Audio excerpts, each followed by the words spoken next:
বন্ধুরা, আজ এসছি আমি ঘিওর উপজেলার রামকান্তপুরে। তো এখানে রামকান্তপুরের হজরত শাহ আইনুদ্দিন আল ওয়াইসি রহমতুল্লাহ আলাইহের এই মাজার দেখতে পাচ্ছেন। এই মাজার উপলক্ষে এখানে প্রতি বছর এমন দিনে একটা মেলা হয় এবং গান হয়। তো আজকে 7 দিনব্যাপী এই অনুষ্ঠানটা। তো এখানে গান হয় 7 দিনব্যাপী এই অনুষ্ঠান। তো আজকে শুরু। তো এখানে আসছি। এখানে এই মেলা যারা আয়োজন করেন তা এখানে বসে আছেন এই কমিটির মানুষজন। আর দেখুন এখানে এই মেলা উপলক্ষে এখানে রান্না এখানে চলতেছে। রান্নাও দেখুন কি সুন্দর এখানে ই করে দিয়েছে, রান্না চলে দেওয়া হয়েছে।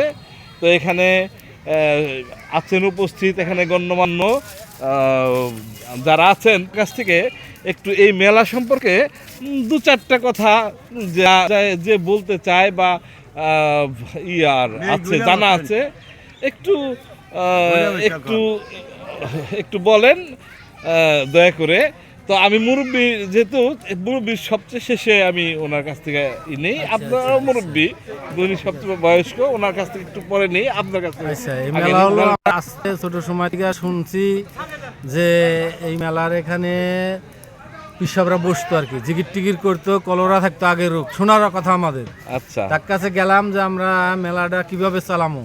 তারা আমাকে এলাকার ময় মুরব্বী 100 বছর 80 বছরের তার কাছে শুনলাম যে আমাকে মেলাটা করুম কিসের পর। তখন বললো যে এখানে একটা পিসাব ছিল আইনুদ্দিন সানাম, সে জিকির করতো।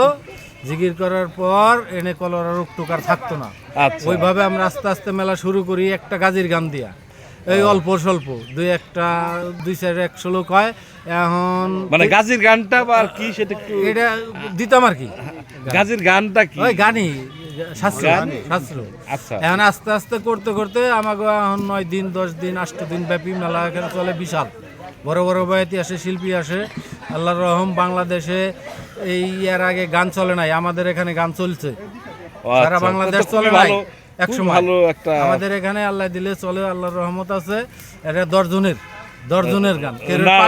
খুব ভালো কথা বলছেন। কেউর পার্সোনাল না, এইটা 5-6টা গ্রাম আছে।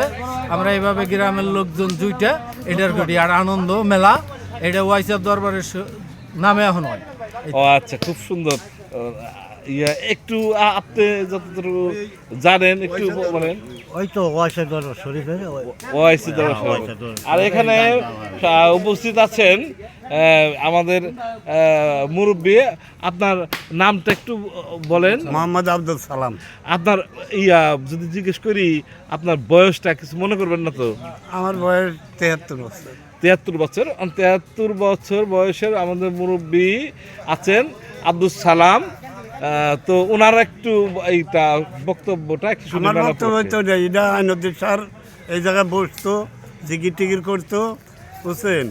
আল্লাহ করলে দেশের বালা মুসিবত ওনার দোয়ায়, আল্লাহর দোয়ায় হইরা যাইত। ঝড় বৃষ্টি হইরা যায় তার দোয়ায়। এই বিশ্বাস আপনাদের মধ্যে আছে।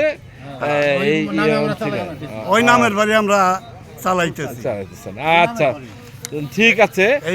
আপনাদের বিরক্ত করলাম, কিছু মনে করবেন না। হ্যাঁ, তা ধন্যবাদ। হ্যাঁ, আজকে তাহলে রেখে দিই। হ্যাঁ, আচ্ছা, ধন্যবাদ।